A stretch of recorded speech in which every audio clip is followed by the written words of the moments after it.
আর আপনার সাথে কাজ করাটা এত ইজি হয়েছে আরো কারণ আপনি খুব ট্রান্সপারেন্ট সব জায়গাতে, মানে সেটা ফাইন্যান্স রিলেটেড ম্যাটারসেই বলুন বা মেটেরিয়ালসেই বলুন, সব জিনিসে আপনি ট্রান্সপারেন্সি রেখেছেন। প্লাস আমার কোটেশন আমি সেম রাখি, মানে কোনো প্রবলেম নেই, একদম পারফেক্ট। তুমি যদি এটা করো তাহলে এটা পেমেন্ট করো, যদি এটা বাদ করবে না তাহলে ওটা ডিডাক্ট হয়ে যাবে তোমার একদম।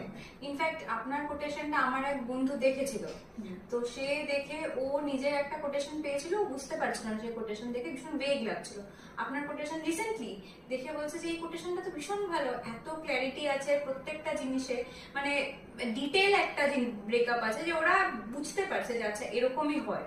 তো সেই জিনিসটা ভীষণ ভালো, কারণ আর আপনি লাস্ট অব্দি ওই কোটেশনটাই ফলো করেছেন, এমন নয় যে কোটেশনে আগে কিছু দিয়েছেন আর পরে কিছু হয়েছে। হ্যাঁ, যেগুলো এডিশন হয়েছে যেগুলো এক্সট্রা এডিশন হয়েছে, বাট কোটেশন আপনি মানে লাস্ট অব্দি যেটা বলেছেন, মানে প্রথমে বলেছেন সেটাই লাস্টে ফলো করেছেন। আর কিছু জিনিস যদি আমার খুব বেশি ভালো লাগে, কিছু ভালো লাগাতে চাই, তো আপনি যেটা আমাদেরকে ট্রান্সপারেন্ট করেছিলেন কি, যেমন কিচেনের যে আমাদের সানমাইকাটা এক্সট্রা নিয়ে আমাদের দিতে হলো কি এত টাকায় আমি ম্যাক্সিমাম দিতে পারবো, এরপর যদি তোমার কোনো জিনিস ভালো লাগছে তুমি এক্সট্রাটা দাও, তুমি লাগাও, মানে এমনি না যে আমি লাগাতে পারবো না বা কিছু। আর আপনি লাস্ট অব্দি অ্যাকোমোডেট করেছেন যে যেখানে আপনার লিমিট হয়েছে সেখানে অব্দি আপনি আপনার মানে এক্সট্রাতে গিয়েও আপনি করেছেন সেটা।